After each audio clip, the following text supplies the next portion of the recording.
Madam இங்க வந்து நம்ம ஹிந்தி பிரச்சார சபா இருக்கு, உங்களுக்கு தெரியும்ல, தக்ஷன் பாரத் ஹிந்தி. நீங்க வந்து போன வருஷம் வந்து ஹிந்தி எக்ஸாம் எழுதினவங்களுடைய எண்ணிக்கை மட்டும் 3 லட்சத்திற்கும் மேல, தமிழ்நாட்டில் மட்டும் 3 லட்சத்துக்கும் மேல. கர்நாடகா, கேரளா, மகாராஷ்டிரா, மத்திய பிரதேசம் இதெல்லாம் கம்பேர் பண்ணும்போது கத்துக்கணும்னு படித்த மாணவர்கள் இருக்காங்கல்ல, அவங்களுடைய எண்ணிக்கை வந்து இந்தியாவிலேயே அதிகம் வந்து பாத்தீங்கன்னா தமிழ்நாடு மட்டும்தான். இங்க யாரும் தடையெல்லாம் விதிக்கல. தடை விதிச்சிருந்தா இவ்வளவு பேர் படிக்க முடியாது. 7000 பேரோ 8000 பேரோ தான் கர்நாடகால. சரியா? சென்னையில மட்டுமே கிட்டத்தட்ட 1 லட்சம் பேருக்கு மேல எக்ஸாம் எழுதி இருக்கிறாங்க. நீங்க சொல்லக்கூடிய இந்த பிராத்மிக் தானே, பிராத்மிகா, பிராத்மிக், மத்தியமா, இது எல்லாரும் வீட்டுல இருக்கவங்க அந்த காலத்துல இருந்து டைப்ரைட்டிங் எக்ஸாம் மாதிரி இதையும் எழுதிக்கிட்டே. ஆமா மேடம். ஆனா பேச தெரியாது. ஆனா நிஜமாதான், உண்மைதான். இதுதான் நான் கூட வந்து 10th நான் வந்து 11th ஹிந்தி படிச்சேன் ஸ்கூல்ல. அதுல ஏதோ பாஸ் மார்க், அது அந்த பிராத்மிக்கு ஈக்குவல்னு வாங்க. சரி. ஆனா எப்போ வந்து அந்த லாங்குவேஜ் நமக்கு யூஸுக்கு வரும்னா ஒரு 10 நாள் ஹிந்தி பெல்ட்ல இருந்துன்னா பேச வரும். ஆனா ஏதோ ஒரு அளவு ஆனா இன்னைக்கு எழுதணும் அப்படின்னு சொன்னாலாம் வராது. யாருக்கும் அப்படித்தான், எங்க பழக்கம் இருக்கோ அந்தந்த லாங்குவேஜ் தான் வரும். சும்மா உடனே எல்லாம் 2 எக்ஸாம் 3 எக்ஸாம் படிச்சவங்க எல்லாம் போய் ஹிந்தி பேச வராது. மேடம் எங்களுக்கு என்ன சந்தேகம் அப்படின்னா, நீங்க என்னைக்காச்சும் ஒரு விஷயத்திற்கு இந்த மத்திய அரசாங்கம் ஏதாவது ஒண்ணுக்கு ஒரு முழு பொறுப்பை வந்து ரெஸ்பான்சிபிலிட்டி அந்த அரசாங்கம் எடுத்திருக்கா அப்படின்னு பார்த்தா 2014 வருஷம் மே மாசம் ஜூன் மாசம் 6ஆம் தேதி நினைக்கிறேன், பிரதமராக திரு நரேந்திர மோடி பொறுப்பேற்ற தினத்தில் இருந்து எந்த ஒரு விஷயத்துக்கும் இந்த அரசாங்கம் ரெஸ்பான்சிபிலிட்டி எடுத்ததே கிடையாது. பாருங்க, ஒரு 100 நாளைக்கு மேல போராட்டம் நடந்தது, எவ்வளவு பேர் செத்தாங்க அப்படிங்கிற கேள்வியை பார்லிமெண்ட்ல கேட்டா என்ன சொல்றாங்க அப்படின்னா, law and order and public issue வந்து ஸ்டேட் சப்ஜெக்ட், அதனால எங்க கிட்ட அந்த தகவல் இல்லைன்ட்டாங்க. சரியா? எவ்வளவு பேர் மைக்ரேஷன் லேபர்ஸ் வந்து இந்த கோவிட் டைம்ல எவ்வளவு பேர் போனாங்க அப்படின்னு கேட்டா அந்த தகவலும் எங்க கிட்ட இல்ல. இல்ல நான் சொல்றேன், ஒரு நிமிஷம் நான் சொல்லு. இல்ல மேடம், இதை ஏன் சொல்றேன்? செய்யாம சென்ட்ரல் கவர்மெண்ட் ஆக்டிவா இல்ல மேடம், இவ்வளவு திட்டங்கள் நடக்குது. இல்ல இதை ஏன் கேக்குறேன்? ஒன்னு ஆரம்பிச்சது ஒரு நிமிஷம் என்ன விடுங்க. இதை ஏன் சொல்றாங்கிறதுக்கு நீங்க புரிஞ்சுக்கணும்ல.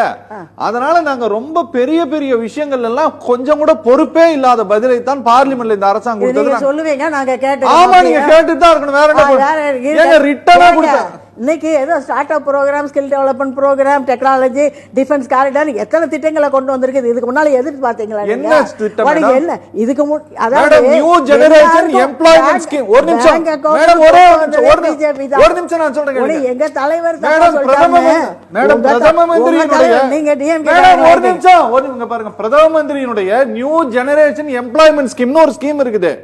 நீங்க அந்த ஸ்கீமுக்கு தயவு செஞ்சு இந்த அரசாங்கம் எவ்வளவு நிதி ஒதுக்குனதுன்னு பாருங்க. உங்களுக்கு எம்ப்ளாய்மெண்ட்னா இப்படி ஒரு பாக்கெட்ல வச்சு இத்தனை எம்ப்ளாய்மெண்ட் கொடுப்பாங்களா?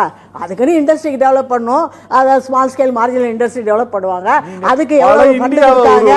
நீங்க தேவையில்லாத விஷயங்கள் எல்லாம் பேசக்கூடாது. இன்னைக்கு நியூ எஜுகேஷன் பாலிசி, இந்த எஜுகேஷன் பாலிசில மேடம் ஒரே சிம்பிள் क्वेश्चन, இந்த எஜுகேஷன் பாலிசில அதோட சேர்ந்து எப்படின்னா ஒரு இப்போ எங்க இருக்க இடத்துல இன்டர்ன்ஷிப்னு ஒண்ணு, அது இன்டர்ன்ஷிப் எல்லா கவர்மெண்ட்ல இருக்கிற செக்டார் எல்லாத்துக்கும் இன்டர்ன்ஷிப் வந்து எவ்வளவு ஓபன் ஆயிருக்குன்னு இன்னைக்கு பிஎம்ஓ இதுல வெப்சைட்லயே போட்டிருக்காங்க. இன்டர்ன்ஷிப் பிஎம்ஓ வெப்சைட்லயே வந்திருக்கு. இன்டர்ன்ஷிப் எத்தனை இன்டர்ன்ஷிப் நீங்க டெவலப் பண்ணிருக்காங்க? எல்லாரும் ஸ்டைஃபண்டோட இன்டர்ன்ஷிப் கொடுக்கறாங்க. பப்ளிக் கன்சர்ன்ல எல்லா பப்ளிக் கன்சர்ன்லயும் இதெல்லாம் திட்டங்களா மேடம் எஸ்சி எஸ்டி மாணவர்களுக்கான ஸ்டைஃபண்ட நீங்க கட் பண்ணிருக்கீங்க.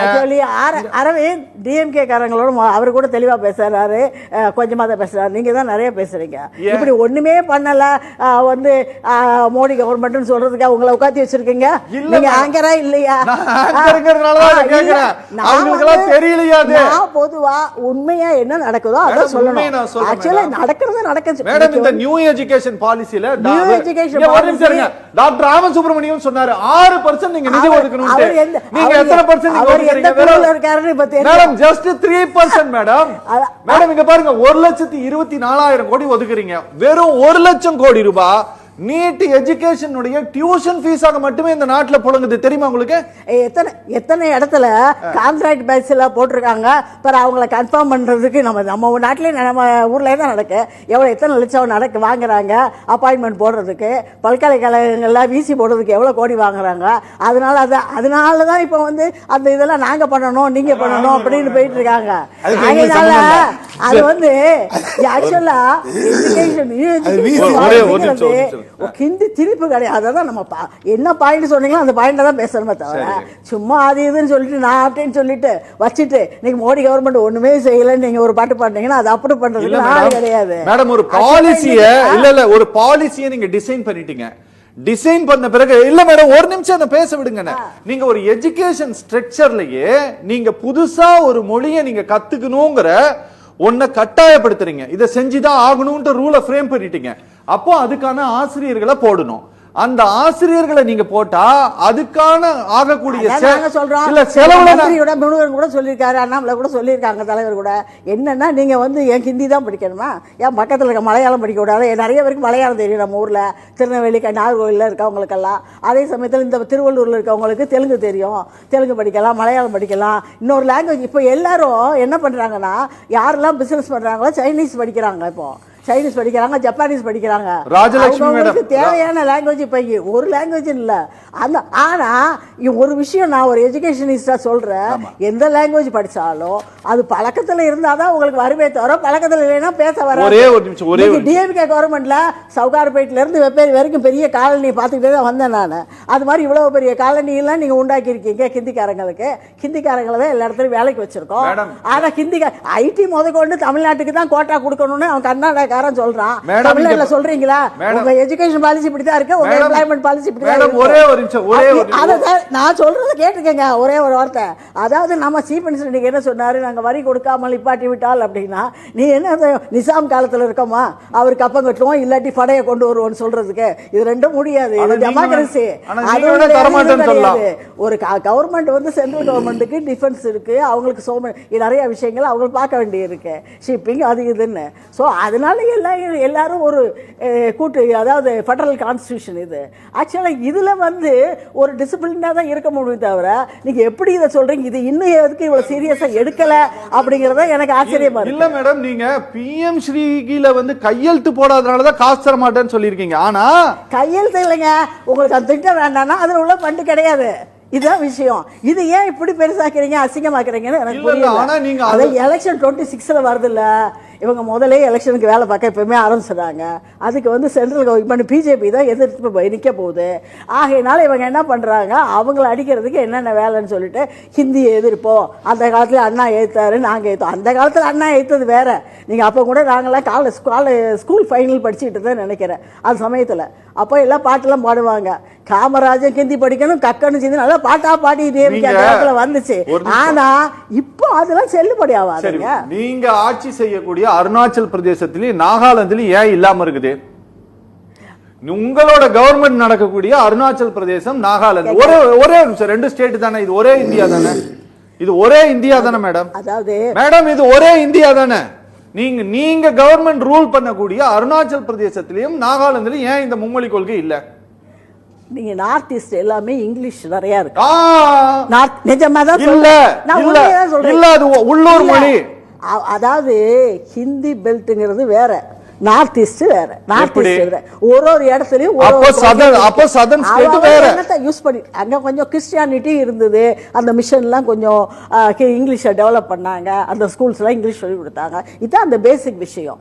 அங்கேயா இல்ல, அங்கேயா நீங்க போடல, இங்கேயா வரல, அங்க பணம் கொடுக்குறீங்களே, அங்க காசு கொடுக்குறீங்களே, அங்க என்ன இருக்குங்க? என்ன இருக்கு? என்ன இருக்கு? நீங்க கவர்மெண்ட் ஃபார்ம் பிஎம் ஸ்ரீ திட்டத்துக்கு காசு கொடுத்தாங்க. ஆமா, நீங்க எல்லாத்துக்கும் அங்க பணம் கொடுக்குறீங்க. அப்ப அந்த சிஸ்டத்தை இம்ப்ளிமென்ட் பண்றாங்களா? இல்ல, பண்ணலையே. நீங்க போய் பாத்துறீங்களா? என்னது உங்க கவர்மெண்ட் டேட்டால இருக்குது மேடம், நான் பாத்துட்டு வரல. இம்ப்ளிமெண்ட் பண்ணுவாங்களா இருக்கும், இல்லாட்டி எப்படி கொடுப்பாங்க? அப்படி தமிழ்நாட்டுக்கு மட்டும் ஓர வச்சு என்ன பண்றாங்க? இது பழக்கமா போச்சுங்க. அந்த காலத்துல இருந்து வடக்கு வாழ்கிறது, தெற்கு தெரியுது. இப்ப நம்ம தான் சொல்றோம் தமிழ்நாடு தான் ரொம்ப நம்பர் 1 ஸ்டேட்டா இருக்கு. சரி, okay, அப்ப பேசலாம். வடக்கு வாழ்ந்ததுன்னா இப்ப தெற்கு தெரிஞ்சுன்னா தமிழ்நாடு எப்படி டெவலப் ஆயிருக்கும்? சரி, இது okay. பாட்டு பாடிக்கிட்டே அவங்க அந்த காலத்துல இருந்து ஒரு பாலிடிக்ஸ் ஒன்று தெரிஞ்சுக்கங்க. நமக்கு பிரைம் மினிஸ்டரோ பெரிய போஸ்ட்ல பெரிய ஆட்கள் கிடையாது. ஏதோ அப்பப்போ ஏதோ மினிஸ்டர் இருந்தாங்க, அவங்களும் அவங்கவுங்க சொந்த வேலையை தான் பார்த்தாங்களே தவிர தமிழ்நாட்டுக்குன்னு பெருசா ஒன்றும் பண்ணலை. ஆனா ஜென்ரலாகவே இவங்க வந்து அந்த லாபியிங் வந்து கரெக்டாக பண்ணி எப்பப்போ ஃபண்டு வேணுமோ அந்த ஃபண்டில் நிறைய கொண்டு வந்ததுனால தமிழ்நாடு இவ்வளோ டெவலப் ஆகிருக்கு. நீ காமராஜர் காலத்துல இருந்தே இது. Okay okay